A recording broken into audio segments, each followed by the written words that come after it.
Hai, shalom semua. Saya sangat bersyukur dan berbesar hati, and I'm really thankful untuk bersama-sama dengan kamu semua pada hari ini, dan juga mengambil masa ini untuk menyatakan dan juga mengongsikan firman Tuhan kepada kita semua. First and foremost, sekali lagi saya ingin mengucapkan ribuan terima kasih kepada Sabda Harian dan Global Leadership Network Malaysia untuk for this opportunity untuk saya bersama-sama dengan kita semua untuk mengongsikan firman Tuhan dan juga belajar bersama-sama melihat di dalam segi leadership dan juga dari kita melihat dari segi hati Tuhan pada hari ini. Now, before I go into the sermon dan juga perkongsian pada hari ini, saya ingin just dengan secara pendeknya untuk menceritakan latar belakang saya, ya. Maybe a lot of you have known, sudah baca apa yang telah dihantarkan, telah di-forwardkan kepada kita semua, ya. Dan saya sebelum ini saya adalah seorang penagih dadah juga. Saya mengedar, menagih, dan banyak ketagihan saya yang ada di masa yang lampau. Dan 10 years ago, pada Februari 2012, Tuhan menyelamatkan saya. Saya menerima Tuhan Yesus sebagai juru selamat saya. Dan here I am now 10 years later. Masih juga saya tetap mengasihi Tuhan, tetap lagi ingin mengejar hadiratnya dan juga mencari wajahnya dan juga mengenal hatinya dengan lebih lagi. Masa 10 tahun ini, tahun lepas adalah tahun terakhir yang saya melayani sebagai seorang youth pastor di sebuah gereja di sini di Miri selama 4 tahun, ya. Dan it was a beautiful moment. Adalah tahun-tahun masa-masa yang sangat indah bagi saya. Sangat banyak saya pelajari daripada leadership gereja dan juga melayani kawan-kawan, melayani youth, melayani keluarga juga di dalam gereja itu. And I'm really thankful. Tetapi Tuhan juga telah memanggil saya untuk membuat pelayanan ini, yaitu sekarang kami menjalankan NGO yang bernama Uplift Project. Kami dikenali sebagai Uplift Project, dan kami sebelum ini kami register sebagai Pertubuhan Pendidikan Inspirasi Miri. So our focus adalah untuk menjangkau mereka, bukan saja dari segi untuk menyatakan Tuhan Yesus kepada mereka, tetapi untuk membawa mereka menjalani kehidupan yang normal seperti remaja-remaja yang lain. Ini adalah untuk mereka yang tidak berkemampuan, yang lebih miskin sedikit, dan juga melayani keluarga mereka juga, bukan sahaja remaja-remaja itu dan kanak-kanak yang kecil. And we have been doing this for almost 4 years now. Ini adalah masuk tahun ini adalah tahun keempat. Selama 3 tahun since 2019, kami menjalankan projek ini sebagai satu passion project yang kami rasakan bahawa Tuhan menunjukkan kepada kami apa yang seharusnya dilakukan. Seperti dalam Injil juga menyatakan bahawa yang kita harus melayani mereka yang miskin, yang yatim, dan juga yang balu. So here we are now. Tahun ini kami telah register dan kami telah di-approve oleh ROS di Sarawak. Dan sampai sekarang Tuhan sangat-sangat memberkati kami. Dia sangat-sangat baik kepada kami. Kami juga sangat-sangat diberkati oleh kuasa Tuhan dan juga apa yang Tuhan telah lakukan di dalam pekerjaan kami dan juga pelayanan kami ini. So, that's a little bit of me. Di dalam background saya, latar belakang saya.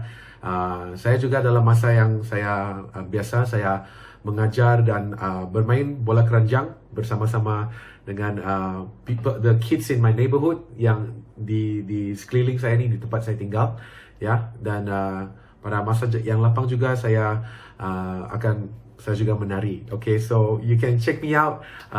Boleh lihat di dalam IG saya, ITS IVANONG, it's Ivan Ong.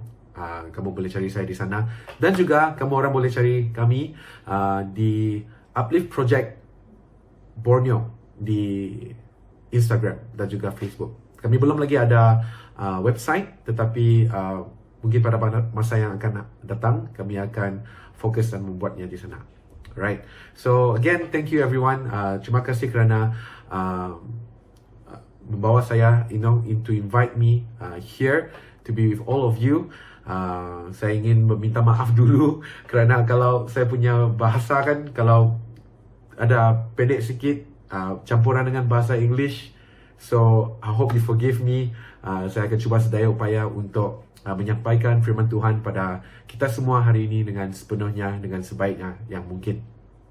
Now, hari ini malam ini kita akan masuk ke dalam firman Tuhan, dan juga tajuk pada firman Tuhan pada malam ini adalah domba yang satu itu, that one sheep. Domba yang satu itu. Apabila saya melihat firman Tuhan ini, ada dua tempat yang kita boleh lihat, iaitu di buku Lukas dan juga di buku Matius. Selalunya kita akan melihat dan juga mendengar daripada firman Tuhan yang biasanya dikhotbahkan dalam gereja, biasanya yang kita dengar dan juga kita berada di dalam kumpulan kecil in our cell group, kita mendengar pasal salvation, keselamatan. Kalau kita mendengar perkara ini, kalau kita pergi ke gereja, kalau adanya hari untuk sampaikan firman Tuhan untuk keselamatan, ini juga satu firman Tuhan yang kita selalu akan dengar.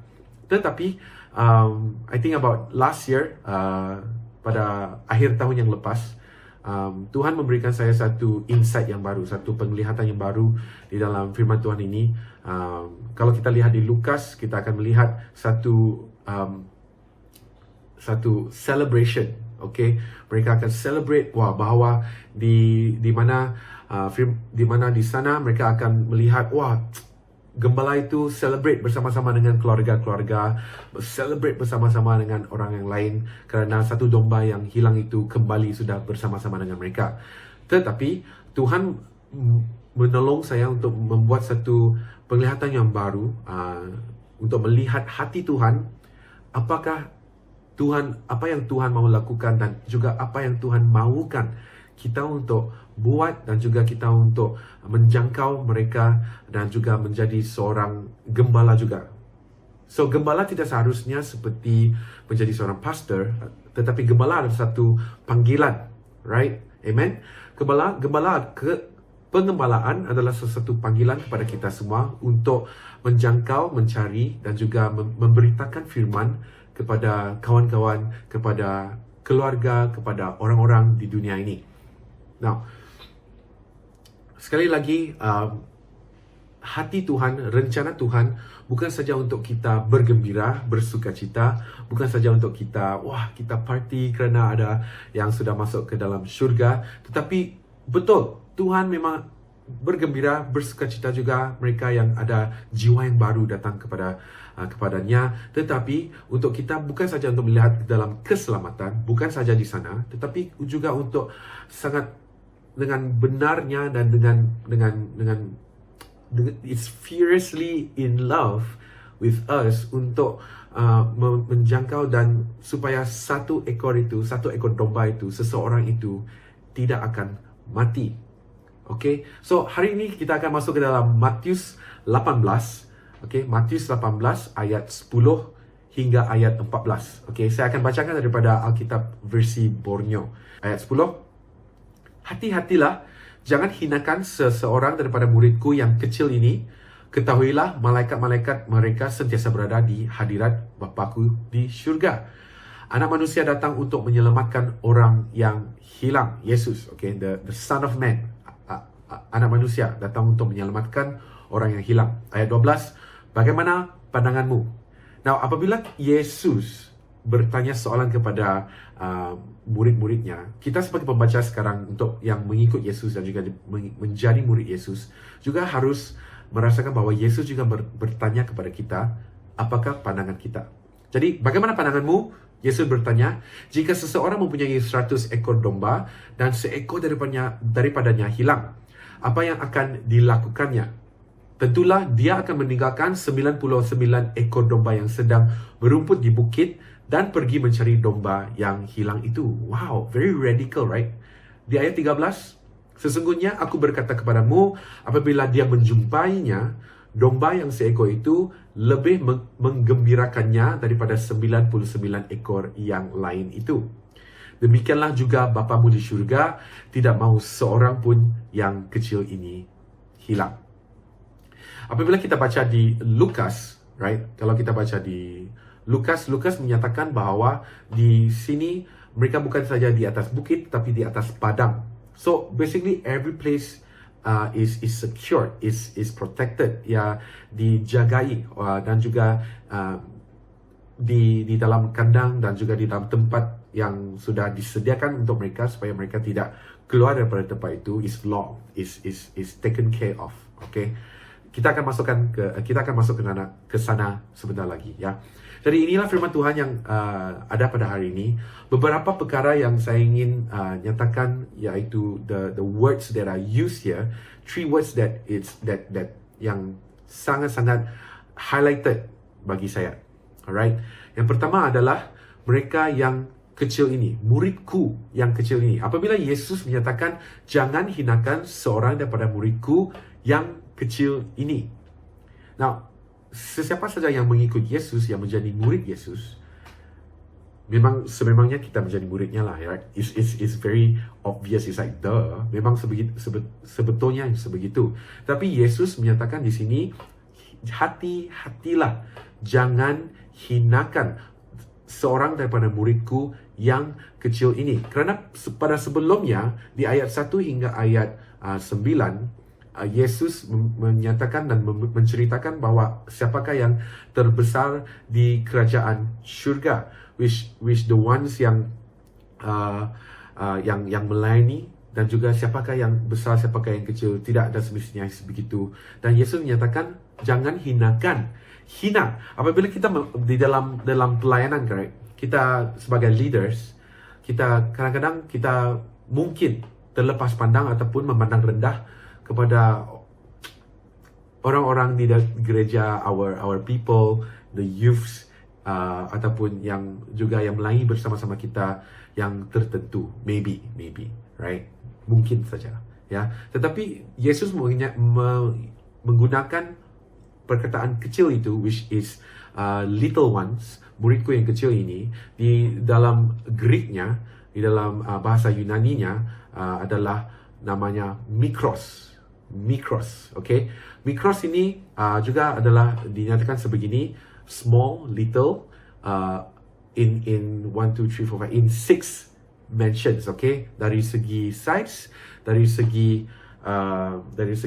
space, dari segi umur, age, dari segi masa, time, dari segi quantity, dan juga dari segi pangkat. Okay, so di dalam apabila Yesus menyatakan ini, adalah dari segi pangkat, dari segi nomornya, dari segi masanya yang mereka mengikut Yesus ataupun tidak mengikut Yesus, nombor yang banyak ataupun sikit, mereka punya influence mereka, pangkat mereka yang besar ataupun kecil, daripada kecil sampai besar umurnya, daripada space-nya apabila ditempatkan ataupun yang di tempat yang kecil, dan juga size, daripada stature or length, daripada ukuran, dan juga dari segi pangkat sekali lagi. So, Yesus menyatakan di sini kepada kita semua, hati-hatilah, jangan hinakan mereka yang ikutnya, yang baru mengenalnya, dan juga yang ingin mengenal dan juga melayani Tuhan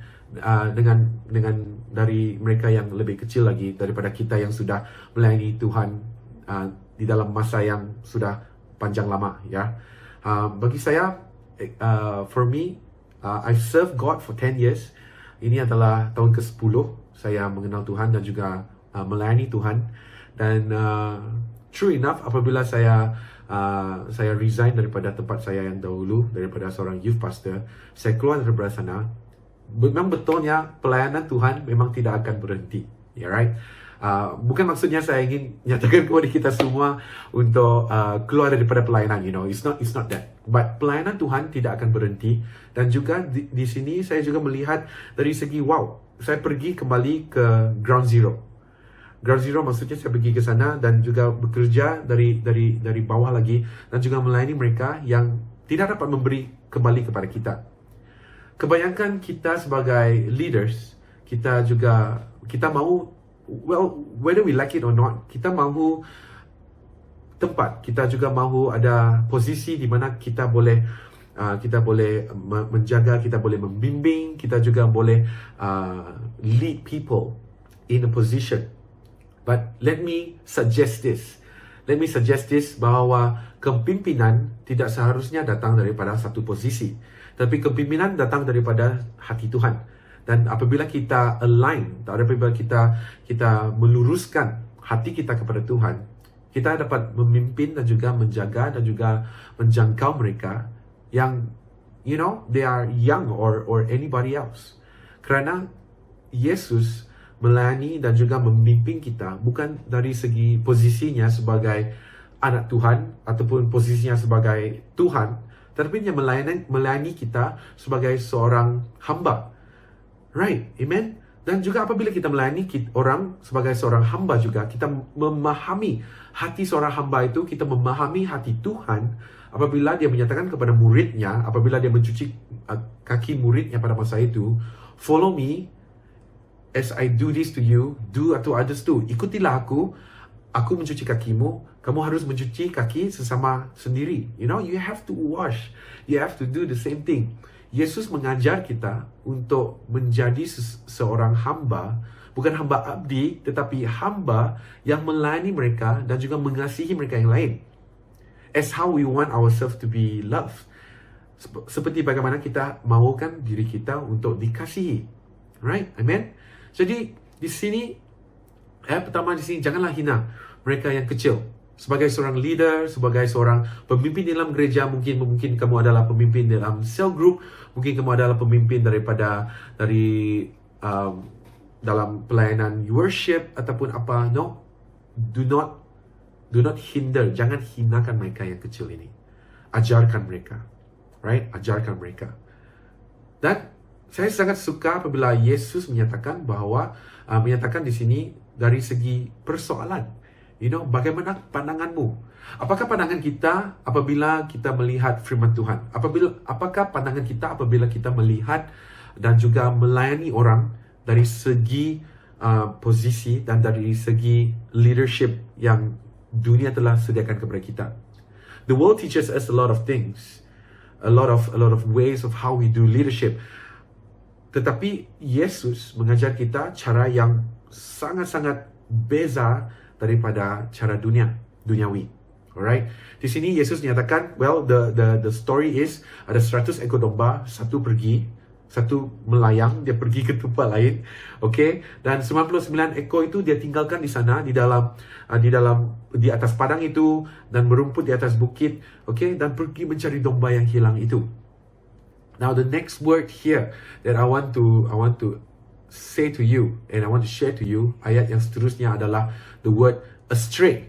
Maksudnya yang dikatakannya ini adalah hilang. Okay, hilang, astray. Di dalam ayat Yunani, astray ini adalah dinyatakan sebagai planao. Okay, planao.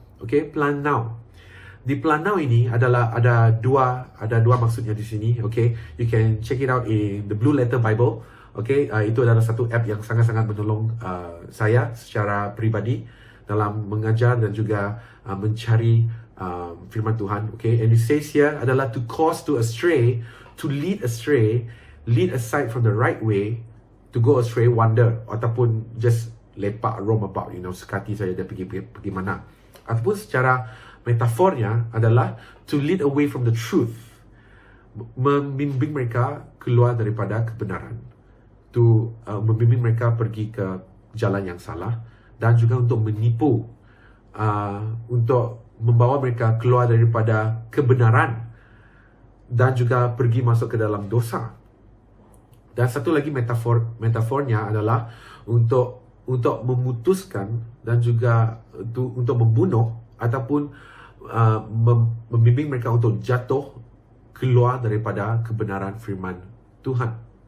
Now, di sini kan apabila kita bacakan ini sekali lagi, jika seorang mempunyai 100 ekor domba dan seekor daripadanya hilang, maksudnya yang hilang di sini adalah memang ada satu cause, okay? Memang ada cause-nya, okay? Kenapa domba ini hilang? Kenapa domba ini pergi, lari keluar daripada tempat itu? Maybe may I suggest this? Di dalam gereja kan, saya melihat 99 ekor itu adalah di dalam gereja. Okay, kita melihat ini dari segi kepimpinan. 99 ekor, 100 ekor itu semua di dalam gereja, dan 99 ekor itu juga berada di dalam gereja. Mungkin ini adalah satu kemungkinan. I suggest this in a view of leadership, ya, adalah bahwa domba ini telah dibimbing keluar daripada orang-orang di dalam gereja sendiri. What do you think? Jadi, apabila seekor domba itu yang kecil tadi, apabila Yesus menyatakan murid yang kecil ini, jangan hina dia. Mungkin di dalam gereja dia mengalami kesakitan. Mungkin di dalam gereja juga dia mengalami orang yang tidak memandang dia ataupun ingatkan bahwa dia ini adalah seorang yang sebegitu. Well, it goes both side. Mungkin seseorang itu adalah memang attention seeker ataupun apalah. Okay? Tetapi kita sebagai seorang leader, sebagai seorang pemimpin di dalam gereja, kita harusnya memikir ke hadapan, mungkin 10-20 langkah ke hadapan lagi. Apabila perkara ini terjadi, kita seharusnya juga menjaga juga bagaimana kita membimbing dan juga bagaimana kita juga menjaga domba-domba kita di dalam gereja dan juga orang di sekeliling kita. Okay? Di sini kita lihat bahwa gembala itu pergi mencari domba yang hilang itu, dan apabila menjumpainya, domba yang seekor itu lebih menggembirakannya daripada 99 ekor yang lain itu. Now, kenapa perkara ini terjadi? Okay? Mengapa perkara ini terjadi adalah mungkin bagi kita sebagai seorang pemimpin, apabila kita melihat firman ini daripada segi mata pemimpin, kita melihat bahwa, hey, is to bring back this one person sangat-sangat mengambil tenaga kita, mengambil tenaga minda kita, mengambil tenaga emosi kita juga untuk kembali, untuk mencari, untuk berjalankan, untuk turun daripada bukit, naik bukit lagi, jauh pergi ke sana, mungkin harus driving pergi sini, driving pergi sana untuk mencari dan duduk lagi, mengambil masa, bercakap dan juga mengasihi seseorang itu. May I suggest juga bahawa kita sebagai seorang pemimpin seharusnya hati kita adalah untuk menjaga mereka yang juga disakiti oleh satu sama lain. Now, domba ini, okay, kita juga boleh melihat dan juga berfikir bahawa domba-domba yang lain bagaimana pula, Ivan? Domba-domba yang lain di dalam gereja, di dalam kandang itu, di atas bukit itu, dia relax lah. Mungkin mereka adalah yang lebih tua, mereka yang sudah lebih, bukan tua daripada segi umur ya, don't get me wrong, okay? Mungkin tua daripada segi masa yang sudah melayani Tuhan. Mungkin tiada masa untuk melayani seseorang lagi. I don't have time for you. Saya harus melayani ini, melayani itu. Kita sebagai pelayan dan juga pemimpin di dalam gereja, we have to make time for people. Kita harus memberikan masa kita untuk mereka yang lain juga. Kerana untuk Yesus, di dalam Lukas, apabila kita lihat di dalam Lukas kan, sebelum Yesus menyatakan ibarat tentang domba itu, di dalam Lukas menyatakan bahawa mereka menyatakan kepada Yesus, dialah duduk yang dengan mereka yang mabuk itu, he is the guy that sits with them, blah blah blah. Banyak komplain lah, right? Kita seharusnya melihat setiap daripada kita, each and every one of us, ya, para pemimpin, this including myself ya, juga dengan diri saya sendiri, untuk melihat mereka sebagai seorang yang sangat-sangat precious, yang sangat-sangat berharga kepada Tuhan. So when God, apabila Yesus mengajar kita untuk cari domba yang hilang itu, that went astray, yang sudah lari berjalan, pergi, looking for other things, kita kembali kepada hati Tuhan untuk menjangkau, untuk kembali, untuk membawa mereka balik kepada gereja. It is not just mereka yang tidak mengenal Tuhan, tetapi juga untuk kita yang mungkin sudah lama dalam gereja, kita sudah melayani kan, mungkin kita sudah lupa, right? Mungkin kita terlepas pandang, like what I said earlier. Okay? Dan seterusnya, Yesus menyatakan, sesungguhnya aku berkata kepadamu, apabila dia menjumpainya, domba yang seekor itu lebih menggembirakannya daripada 99 ekor yang lain itu. Demikianlah juga Bapamu di syurga. Now, it is the same heart as the Father in heaven. Yesus menyatakan ini adalah hati Tuhan, ini adalah rencana Tuhan, His will for us, for all of us. Demikianlah juga Bapamu di syurga tidak mahu seorang pun yang kecil ini hilang. Ayat yang perkataan yang ketiga ini adalah perkataan hilang. Hilang as in like go perish di dalam bahasa Inggrisnya. Okay, perish. Dan ayat perish ini ataupun hilang bermaksud apolomi. Okay, bukan Apollo, bukan Mikolo, bukan mituaran. Okay, apolimi. Everybody say apolimi, right? Apolimi. Apolimi dalam bahasa Yunani-nya adalah untuk menghapuskan ataupun menghancurkan, dan juga untuk membunuh, dan juga memberikan kesengsaraan yang sepertinya di neraka. Alright? Untuk hilang, untuk hilang selama-lamanya. Perkataan hilang ini bukan hanya hilang tau. Kalau seseorang itu benar-benar hilang, kita tidak lagi pergi mencari mereka dan juga mengasihi mereka dan juga menjaga hati kita sendiri untuk melihat these are the things that we need to do sebagai seorang pemimpin. Well, kita akan melihat bahwa mereka ini, yang kecil ini, domba-domba ini akan mati. The word perish. Bahasanya akan pakai hilang, right? But it's to perish, to render useless, untuk memutuskan kaki jari mereka sebegitu. That's not right, man. It's really, really not right. Itu bukannya cara Tuhan mengajar kita bagaimana kita melayani dan juga memimpin di dalam gereja. Now, everybody, mungkin antara kamu adalah pemimpin, juga mungkin adalah kamu youth ataupun my brothers and sisters, saudara-saudari saya yang mengasihi Tuhan. Bolehkah saya menyatakan sebegini pada hari ini? Di dalam perjalanan kita, di dalam Yesus, dalam hati kita untuk mengasihi Tuhan dan juga melayaninya, juga melayani jemaat-jemaatnya, bolehkah kita kembali untuk melihat dan juga untuk mencari lagi hati Tuhan? Tidak kira kita daripada denominasi yang mana, tidak kira kamu sudah melayani, yang sudah lama melayani ataupun baru hanya mula melayani. Dari segi Yesus, bagi pandangan saya, dari segi Yesus, kita seharusnya mengikut hati Bapa.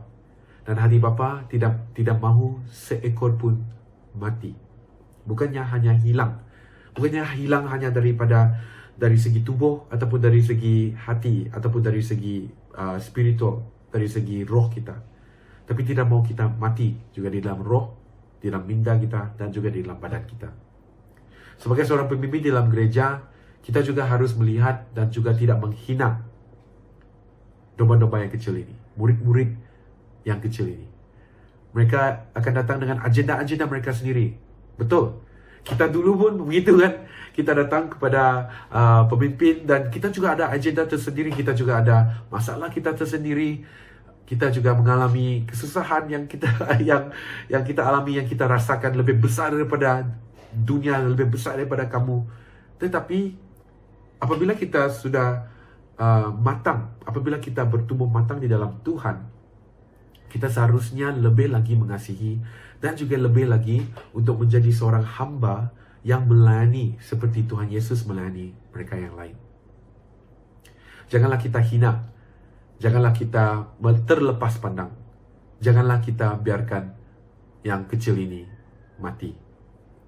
Jadi dari segi kepimpinan, sekali lagi saya ingin lafazkan ini daripada hati saya tersendiri, bukan lafazkan, saya ingin kongsikan ini dengan cara saya tersendiri, satu testimoni, saya sebagai seorang leader, sebelum ini saya menjaga dan juga saya juga memimpin.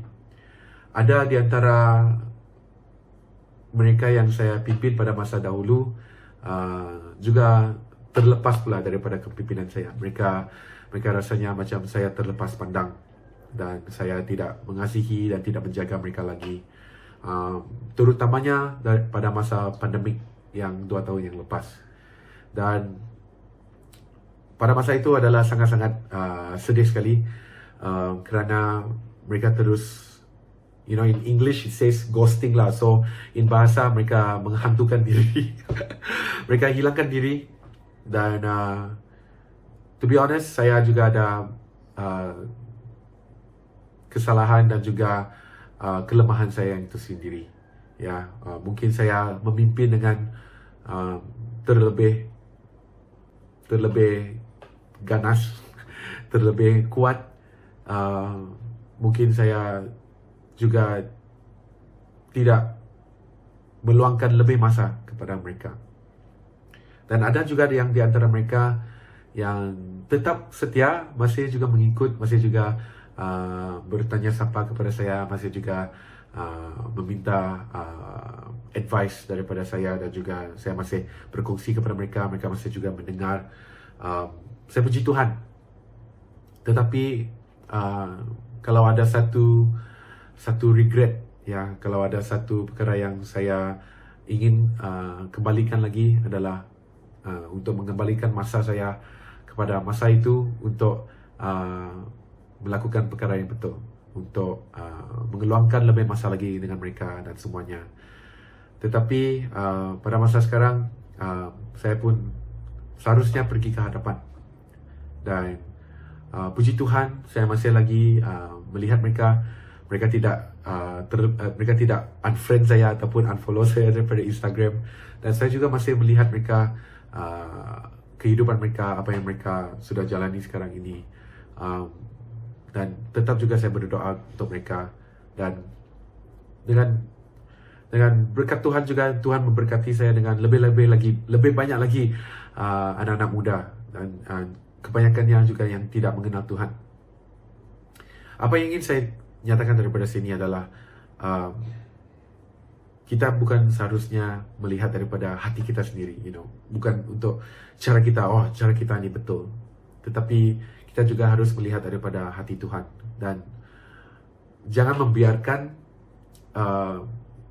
cara kita apabila kita tidak puas hati ataupun tidak senang hati, ataupun mungkin kita juga rasa sangat panas hati kepada seseorang itu, ataupun letih.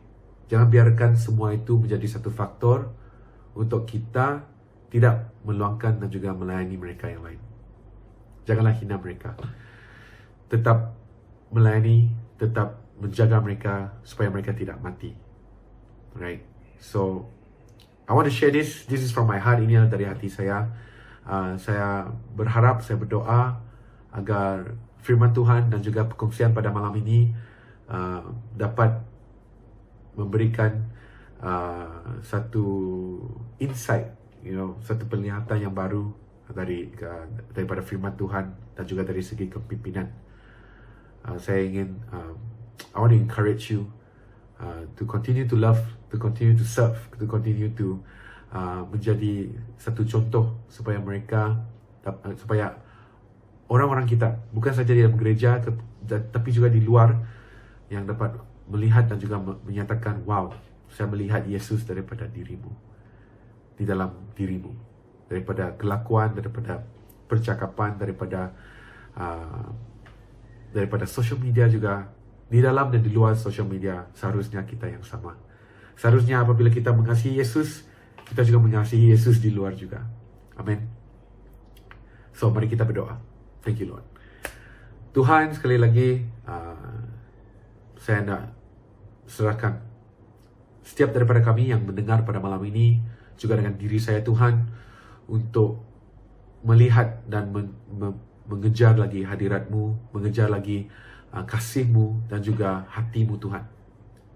Supaya kami, Tuhan, dapat melayani dan juga menjadi murid-Mu yang mendengar firman-Mu, yang lakukan firman-Mu, Tuhan, dan juga untuk menggembalakan mereka yang hilang dan juga yang berada di dalam gereja juga, Tuhan.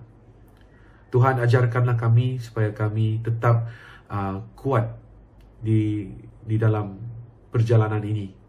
Tetap teguh, Tuhan, untuk menjadi seorang hamba seperti-Mu, Tuhan, untuk menjaga dan juga mencuci kaki mereka yang lain. Tuhan, kami sangat bersyukur kerana Engkau telah mengajarkan kami daripada firman Tuhan-Mu yang dari hati-Mu, Tuhan. Engkau tidak mahu seorang pun yang kecil ini hilang. So Lord, teach us.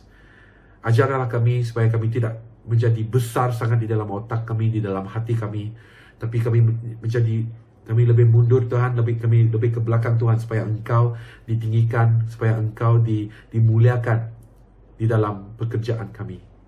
Tuhan, ajarkanlah kami supaya kami rendahkan diri kami untuk menjalankan firman-Mu. So we thank you, Lord. Terima kasih, Tuhan. Terima kasih Roh Kudus, kerana sekali lagi Engkau telah mengajar kami.